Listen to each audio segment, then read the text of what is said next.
Hello po, magandang gabi. Itong aming district engineer o nag-i-inspect ng ano, yung Tanda na ng baha. project. Ganito lang kataas. Kaya dapat maliit na tubig lang ang dumaloy dito. Ay, may tanong naman ako.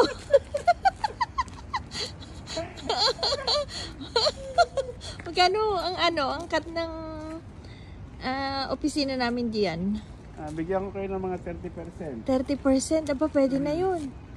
Ang akin ay 70%, so wala nang project. Oh, ang haba rin naman ito. Itong Ghost flood na lang. control project. Ano ba masasabi nyo? District engineer namin yan. Pag may baha, may buhaya daw. Ayo! Napauwi na si district engineer. Ano, uwi na po tayo? May popas yan. Yung